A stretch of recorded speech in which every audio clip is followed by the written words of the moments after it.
Emoções. Emoções. O que são emoções?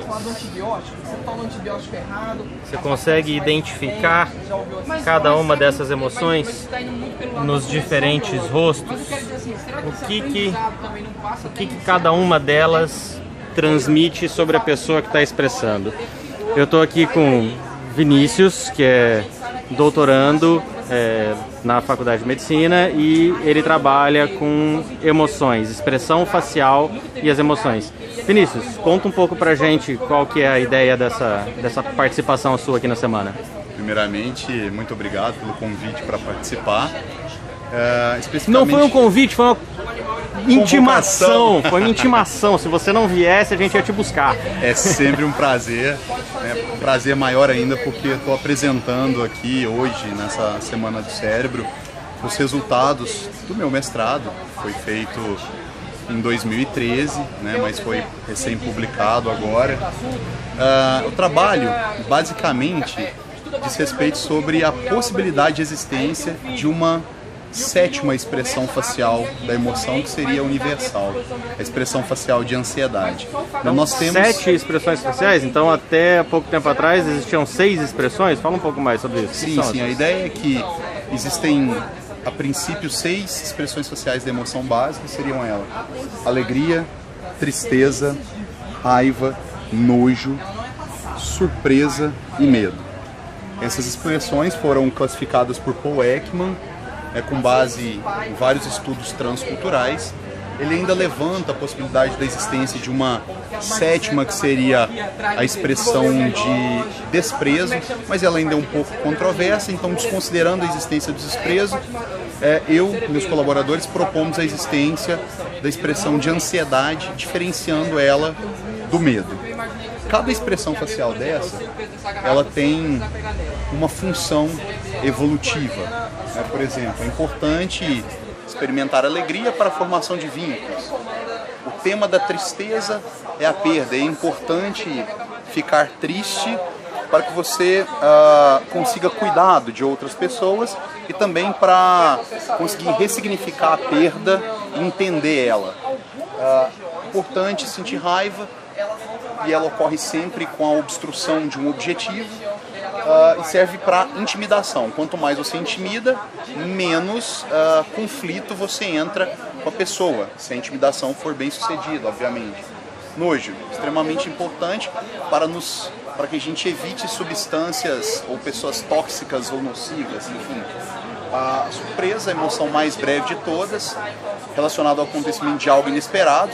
Esse susto nos prepara e nos alerta para a ação, né? E por fim, o medo, né, que ocorre diante de uma ameaça real, né, e faz com que a gente evite situações parecidas. Essa é a ideia das 6 expressões básicas da emoção. Mais recentemente, eu propus a existência, eu e outros pesquisadores, é claro, de uma expressão de ansiedade, diferenciando ela da expressão de medo, com base em pesquisas já realizadas anteriormente com modelos animais. Então, no modelo animal, quando eu coloco um gato diante de um rato, e esse gato é o predador, né, o rato vai estar diante de uma ameaça real e, portanto, ele tem respostas de medo, que envolve a paralisia ou a fuga, se tiver uma rota disponível. No caso da ansiedade, a ameaça é potencial. Então, diante do cheiro do gato, o rato emite expressões de avaliação de risco ambiental. Pensando nisso, resolvi testar essa hipótese em humanos, né? Dados cenários de ameaça real, será que eu vou ter expressões de medo? E dados cenários de ameaça potencial, será que eu vou ter então expressões de ansiedade?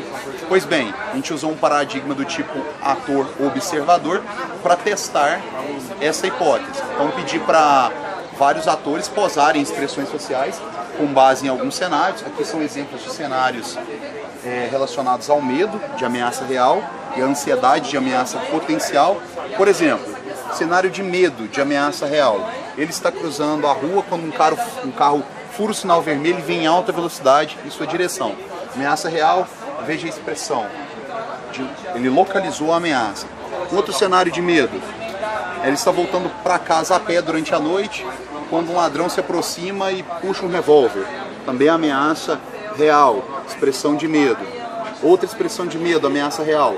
O carro em que ela está perde os freios e desce a ladeira completamente desgovernado. Não há nada que essas pessoas possam fazer a não ser paralisar, basicamente, né? Agora, em cenários de ameaça potencial, por exemplo, onde não existe a certeza da presença da ameaça, no caso aqui, ele está andando e suspeita que alguém mal intencionado está seguindo ele. Olha como há a avaliação de risco.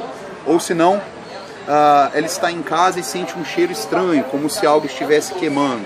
Ou ainda, ele escuta um barulho estranho no meio da noite, como se alguém estivesse tentando invadir a casa. Todas essas expressões são muito similares, né, variando apenas em intensidade, tanto essas quanto essas. Essas seriam as expressões faciais de medo e essas as de ansiedade. Feito isso, eu ofereci uma tarefa de reconhecimento de expressões faciais para 100 observadores diferentes, em que eles deviam basicamente, uma espécie de tarefa de múltipla escolha, indicar qual expressão facial corresponde a esse cenário de cima. Por exemplo, ela está em casa, sente um cheiro estranho como se algo estivesse queimando. A expressão correta é essa, né? Em seguida, eu comparei as respostas dessas pessoas. Eu percebi que as expressões de ansiedade foram distinguidas do medo e das outras emoções em taxas muito superiores ao observado pelo acaso. Então, mais ou menos ali uma média de quase 70% de acerto, que é uma taxa considerada boa. Resumidamente, esse estudo então lança mais evidências preliminares ainda, da existência de uma sétima expressão facial, que seria a expressão de ansiedade. E esse achado pode ter boas implicações clínicas, considerando, por exemplo, que as entrevistas psicodiagnósticas são feitas com base em relato verbal. Então é como se você tivesse, a partir de agora, marcadores comportamentais de emoção que podem auxiliar no diagnóstico. Bom, resumidamente foi esse Quer dizer então que você está se preparando para ser um cara igual do Lie to Me? Você está... o quanto essa ficção que ganha tanto, né, Ibope, porque é realmente curioso, o quanto essas leituras desses sinais subliminares, ela é real? Olha, a detecção de estados emocionais, ela pode ser feita pela leitura das expressões faciais com uma taxa de acerto muito grande. Mas coisas sutis como levantou em 3 graus a sobrancelha esquerda... Sim. Mas aí quanto mais treinado for o pesquisador, mais ele vai conseguir reconhecer essas sutilezas do movimento. A parte legal é que essas expressões são comuns para todas as pessoas de diversas raças, etnias, culturas diferentes. Então isso fornece uma base sólida para a investigação e comparação. Obviamente a série que você mencionou, ela tem toda a parte de ficção, mas a parte relacionada à expressão facial é muito fidedigna. Tanto é que o consultor científico da série é o Paul Ekman, que é o maior estudioso de expressões faciais vivo ainda da atualidade. E fala pra mim, qual que é, a gente está falando aqui da expressão das emoções, e o que tem a ver emoção com sentimento? Emoções e sentimentos são coisas diferentes, mas muitas pessoas utilizam essas duas coisas como se fossem sinônimos, e não são. A emoção, ela é sempre episódica, ela depende da existência de um estímulo e ela normalmente tem curta duração. É uma relação estímulo-resposta. Já o sentimento, ele passa por uma espécie de avaliação cognitiva, né? Um bom jeito de diferenciar as duas coisas é pensando em amor e paixão. A paixão, ela envolve várias emoções episódicas. Por exemplo, a alegria ao ver a pessoa amada, ou a ansiedade, né? Esse receio de perder essa pessoa antes que a relação esteja fidelizada, ou a raiva quando essa pessoa obstrui algum objetivo, a tristeza com o término da relação, por exemplo. Já o amor não. O amor é um sentimento, e esse sentimento ele é construído, ele é aprendido e depende da avaliação cognitiva da qualidade e da quantidade dessas emoções que foram experimentadas ao longo da relação. Então essa é a diferença. A emoção ela é um fenômeno comportamental e o sentimento é um fenômeno mental, basicamente. Entendi. E você faz a proposta então no seu trabalho de uma sétima emoção básica, né? Se eu entendi bem, um sétimo padrão de expressão da emoção. Diferente do medo, principalmente. Comparado com o medo, que é o mais próximo, né? O da ansiedade, mas diferente.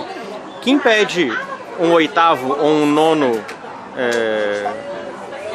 Apenas mais pesquisas e mais replicações. Eu tenho outros projetos que tentam avaliar, por exemplo, a expressão facial de alívio como uma expressão básica ou não. É importante notar também que a expressão de ansiedade ela precisa ser discutida, se ela seria uma expressão básica, primária ou secundária, dependendo da forma de explicação. Se vocês considerarem, por exemplo, que a ansiedade depende da avaliação do risco do ambiente e essa avaliação for muito elaborada, então eu vou pensar em uma emoção secundária e não primária. Porque é diferente a ansiedade no sentido que você estava falando pra gente desses exemplos aqui, e a ansiedade de uma criança na véspera do Natal por receber o presente do Papai Noel. Isso é importante dizer também, porque para a ciência, ansiedade é sempre uma expectativa ruim acerca de algo, né? No caso de expectativa boa, a língua portuguesa ainda não tem um termo específico para definir e a gente usa no senso comum a palavra ansiedade. É importante falar também que esse tipo de ansiedade aqui é uma ansiedade relacionada à ameaça em um espaço específico. Mas a gente também experimenta ansiedade com relação ao tempo, por exemplo, a aproximação de uma prova. Né, e você fica ansioso em relação a isso. Esse exemplo veio porque está se aproximando da defesa do seu doutorado? Muito provavelmente. Nem devia estar aqui nessa praça hoje, mas eu não aguento. Gosto muito da divulgação científica. Vinícius, mais uma vez obrigado aí por topar participar, apesar desse momento conturbado da tua vida aí, que a gente sabe que vésperas de defesa, de entrega de tese é complicado, mas é sempre muito bom ter você aqui. Espero poder contar com você aí nos próximos anos. Obrigado, valeu. Muito obrigado, eu que agradeço. Contem sempre comigo.